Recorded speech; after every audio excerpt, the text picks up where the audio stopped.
right, I'm back with IT Coach for Business Leaders, podcast from InfoSystems. I'm Josh Davis, the Marketing Director, and with me is Swann, our vCIO, who we're going to be talking a lot about what you do for InfoSystems in today's episode. So maybe my boss will finally find out. Yeah, you won't have to pretend anymore. Yeah.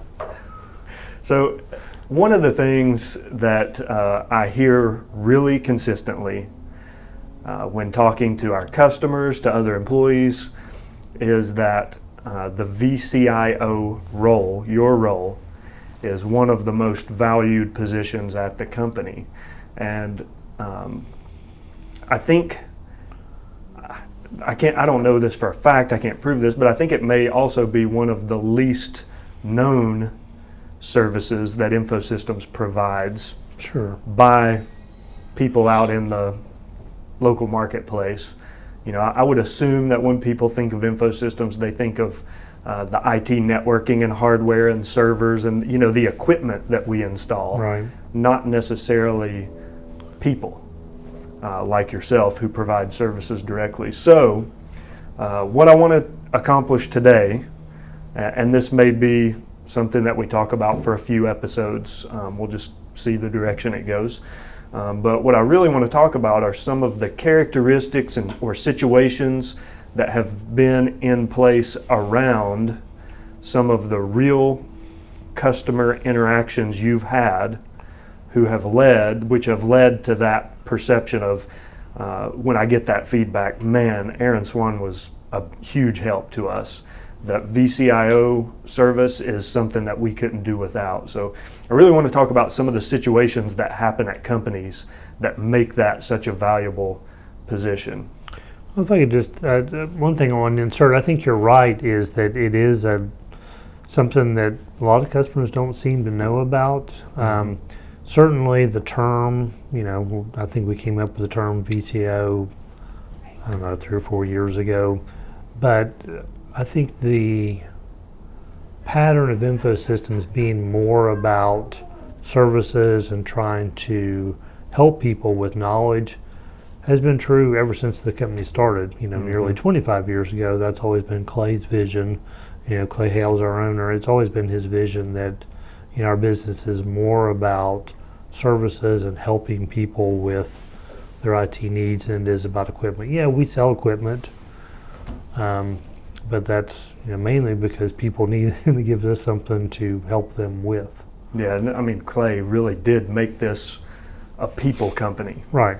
With, you know, focus on hiring great people and making sure they had the training to earn certifications and provide the value that, you know, to our end customers. Yeah, absolutely. I mean, what great foresight 25 years ago to say, make that a cornerstone of our company is, hey, we're always going to have top technical skills and great people on our staff. So, you know, yeah, kudos to Clay.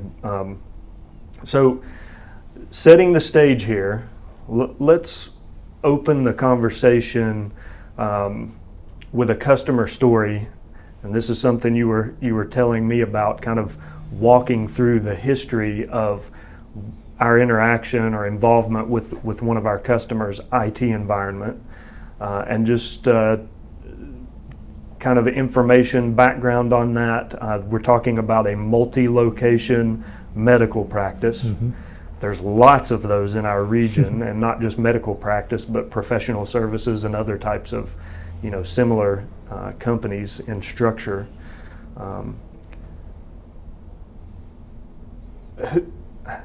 So I think the point is, before we get into this discussion, there could be some major consequences if this topic today is not handled appropriately. And what we're going to talk about is internal IT personnel turnover at a company. So surrounding that, you know, it could be something where a company is parting ways with one of their IT employees or an IT director, or it could be where an IT employee has accepted another position, turns in notice, and leaves. The dynamics around that it could be a lot of different things. Yeah. It could be very amicable, or it could be not a very good situation. But what we want to talk about is how that transition, moving on from an IT employee, can be handled the right way, and how your role as a vCIO plays into that.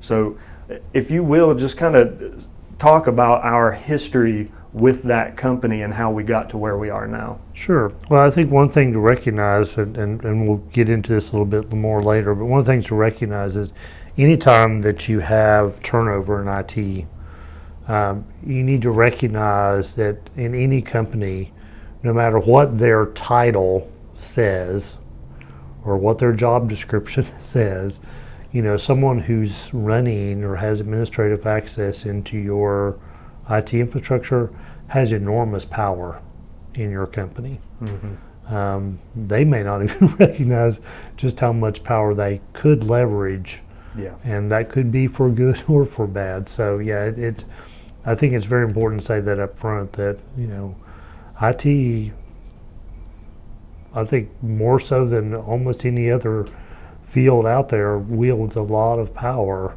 just because it touches so many parts of our lives. Yeah. So this particular company that we're referring to today, so our relationship with them predated my involvement with them. InfoSystems had a relationship with them for several years, and it was more of a transactional thing. We would help them with hardware purchases, with special projects. We'd bring in subject matter experts to help them with, spin up a new storage system or a new VMware cluster or something like that. But it was just largely, they had an existing IT director. That relationship was working well until it wasn't. And I don't even know the full circumstance, but I know that the decision was made to part ways with the IT director. And the company in particular was very proactive about that. They approached us and said, this individual is going away.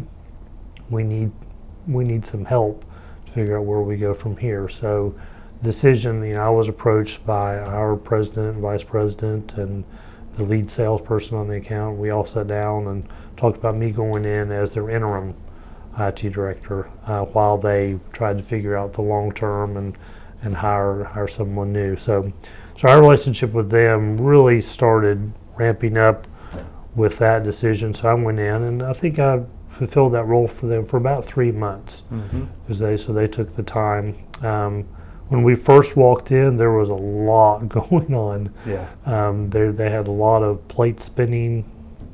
I guess you would say they were going through major upgrades, one of their software systems. They were upgrading their wireless at the same time. They were switching out literally hundreds of PCs. They were switching out their phone system and their switching infrastructure. There was just a lot going on, more so than I would have ever asked them to start all at once. But right. It was kind of the situation we inherited. So we worked through that for a few months. They did hire an IT director. He came in. Unfortunately, sometimes situations happen where an employee doesn't work out somewhere. In this case, he came in, didn't work out, stayed for about 3 or 4 months, I believe. And so I went back in again to fill that interim position. That actually evolved from there. We kept at it for 3 or 4 months, and I think they started to see, this is working okay. They had me fulfilling that director of IT role. They already had in-house IT personnel. They're doing the actual, a lot of the day-to-day work and keeping things going, but they needed that big picture plan in place, and then they also needed some help with projects still. So situation transition, they approached us about the idea. It was like, what if we made this permanent? And so that's what we've done. So I've become their outsourced director of IT, even to the point where they came to us a month or so into that. It's just like, we'd like for you to even manage our people. And so there's a few legalities we had to work through to make that a good situation, but it's worked well. So I now do their outsourced director of IT role. So our relationship with that company is me helping them in that role. They also have access to our subject matter experts still. So they're paying us a monthly, fee for my service to go in there. They also get access to our SMEs for, special projects, or if just one of their guys gets stuck on, a troubleshooting thing that they need some help in, we'll send in the cavalry to help them out with that. Yeah. So I would imagine that beyond the value of having your expertise, first of all, let's just say that I can see how it would be very valuable for a company to have your expertise on board on a regular basis without having to pay your full salary. That's obviously a benefit of vCIO. It's kind of sort of consumption based, if you will, or you just pay for what you need. Right. You're not paying for the entire HR cost of employee benefits and et cetera, et cetera, et cetera. InfoSystems pays that, and you're subbed out to this company for just what they need you for. That's exactly and I think that's that's kind of a great value and a great selling point for that service. But what I also see is there's probably, when they do have, and you mentioned that, our subject matter experts are in there providing support for their existing infrastructure, but when they have special projects, we would still engage with them in a traditional way, in which, we would scope out the project, decide on all of the components, the cost of the hardware, the cost of implementation, et cetera. But the added benefit that I would see is we already have intimate knowledge of their IT systems. And that's huge. Huge. Yeah. So, they're not bringing in an outside company who has to learn and scope out their entire system and then present the project to them. We already know. Right. So, again, tremendous value. So how do you feel about where things are now with that company versus what could have happened? Yeah, so I think it's been a win-win situation, right? And again, I think that goes back to our founders' philosophy about doing business, is that it ought to be a win-win. It ought to be something that's good for them, ought to be good for us. That's the only way that you sustain long-term relationships, is that it's a benefit for both of us. So this company in particular has been growing like crazy. So it's allowed us to grow with them. They've had to grow their IT staff, so we just recently helped them. We actually helped them with finding another resource to come in there and bear the brunt, because they've opened up, I think since I started with them, we've opened up 3 more branch sites. Wow. So it's a lot of growth in a short amount of time. And I would imagine with a medical practice or professional services or these types of companies where, either other locations within a city or maybe other cities that you're moving into and opening branch locations, each one of those is probably a significant project just when it comes to the IT that's involved. So, and I don't know what all of that entails, opening a new location and what systems have to be put in place, but I can imagine it's pretty significant. And so again, a time when your expertise is greatly valued, because they've got access to you as a senior level IT executive to oversee and make sure they're not, I guess, falling into any traps or avoiding major catastrophe throughout that process. So what I'd like to spend probably the rest of our time talking about is sort of the difference between a successful transition from an IT personnel when there happens to be turnover versus unsuccessful or problematic or whatever you want to call it. So, You mentioned when you were talking about the company that we worked with in that instance, that they were very proactive. They came to us in advance, said, hey, we're going to part ways with this employee. Let's begin working on a transition plan. That's the way to do it, I would understand. Absolutely. So can you speak a little bit to that on the proactive versus being reactive and what could possibly go wrong there? Sure. Well, I think, as I alluded to earlier, people in IT, particularly if they have administrative rights to your system, do have the potential to wield enormous power. And a lot of times because IT, to a lot of the population, IT is a little mysterious, right?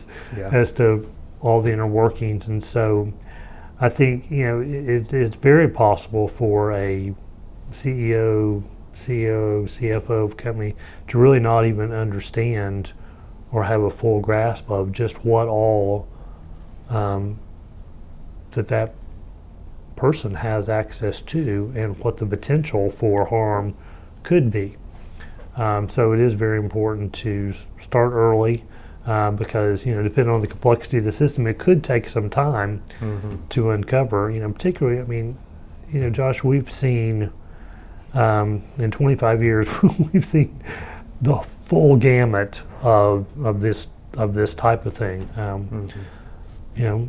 Turnover happens in every area, and IT is not immune to that. And so we've seen. So today, I think we talk a lot about the extremes. We talked about a very positive thing, how it's gone. We've seen some, mostly positive. We've seen some negative, and we've seen the absolute disasters when companies don't approach this seriously and proactively. One comes to mind. We had a company that, fired their director of IT, and we didn't know about it. We'd done some transactional business with them again. It wasn't, a tight relationship, but I'd been there a few times and got the call. I remember I was driving to work one morning and got the call. I was on my way to the office. It's like, we need you to head over to this company because they think they've been hacked. And I think I spent the next week and a half there. Wow. Probably 10-hour days because it was a mess. And it's the type of thing it's hard to know with certainty, and but we're 90% certain that the hack was carried out by the former head of IT there because he had a lot of holes that were just built into the system that the other IT people didn't even know about. And that's not all that difficult to do, especially if you're the one that is in charge of a system. Right. So, it takes time to root in and find those things. I think that company learned a lot of lessons from that. One in particular, and I'll make reference to, is we've mentioned in previous episodes the idea of there's a difference between backup and replication of data, and not to confuse the two. This particular company had multiple sites in multiple cities and replicates their data between those sites and felt like that covered them. Well, when their system was hacked, the person went in and just deleted a bunch of files. Those changes replicated to the other cities, and they lost that data, at least until we did have some backups, but some of it was not backed up and was gone truly forever. So just a side note there, just to kind of re-emphasize that there is a difference between the two, and if you don't understand the difference, give us a call. We'd love to talk to you about that. Yeah, or refer back to some of the previous podcast episodes absolutely. we did where we talked through that whole, I think we did, it was either 2 or 3 episodes talking about backups and the importance. So yeah, that's a great reference back to those. So yeah, obviously things can go terribly wrong with IT employees who have a lot of access, a lot of power to systems that are critical for the way a company does business and operates on a day-to-day basis. And if there is a separation on bad terms, by all means, you have to make sure that you're guarding yourself, preventing any type of catastrophe. And I'll say too, I mean, there are things that you can do. You know, we live in an imperfect world, and so there's always the chance for trusted people to do harm to your company. So, you know, certainly background checks and having a trust relationship is super important. There are things that you can do. You know, I would suggest to any company to not just have a single person who holds all the power. There needs to be some checks and balances there, whether that be internally or externally. That's something an external company can help you with too, to audit and make sure that, you know, they have control, administrator level control to get in. For other reasons too, you know, if one person holds all the keys and something happens to that person, you know, then they're the only ones that know the passwords. That can be a bad situation too. So there's kind of things you've got to think through and plan ahead of time. That's, you know, just that little tip to me is, you know, that's a great example of the value that I want to get out of this podcast platform, because company leaders out in our communities, our surrounding region, might not know that, hey, it's a good idea, even if we're not actively buying IT equipment or actively have projects in the works, it's a good idea for me to have an IT company that I trust as a backup to my internal IT employees. You know, like you say, those checks and balances, because if you're in a situation where one person has the keys to the kingdom and that's the only person that has that power, I mean, we would all agree that's not an ideal situation. No matter how much you trust that person, you never know what's going to happen. So yeah, I mean, hopefully the people tuning in to this podcast, listening, are, you know, when they hear little bits of information from you, you're just dropping those like it's nothing, you know, because you've been living it for your entire career. But what these people hopefully realize is that they're getting advice from a 25 plus year industry veteran who has seen horrible situations and has also seen when things just run smoothly and you know, people are protected. And so yeah, I mean, I think that's a huge value. So any other stories or stuff that you would add to, you know, successfully transitioning or a proactive approach versus reactive? And you know, you can't always be proactive. You can try to be proactive, and you can do as much as in your power, but things happen that you didn't plan for that you're going to have to react to. So I think we should clarify with that. But any other comments that you have? Well, I think, you know, one thing, I don't want people to walk away from this podcast thinking that we're after a bunch of IT directors' jobs, because we're not. Right. You know, I think it's super important, and, you know, depending on the size of your company, many companies need an in-house person that you know, has control and be able to do that big picture thinking. But yeah, I certainly never put all that in one person's lap. You do want accountability. Someone who's watching them, you want to be able to get back in if something should happen to that person and they know you can no longer access their knowledge in some way. You know, and we've made reference to this in other podcasts before, you know, sometimes having a person that's all they do is the director of your IT company, they can get, you know, a little tunnel vision sometimes and miss out on the gamut of things that are going on in other companies. So encourage you to plan for that, whether it be sending him to conferences, you know, for your industry, or leveraging some outside help to come in and give you different perspective on things.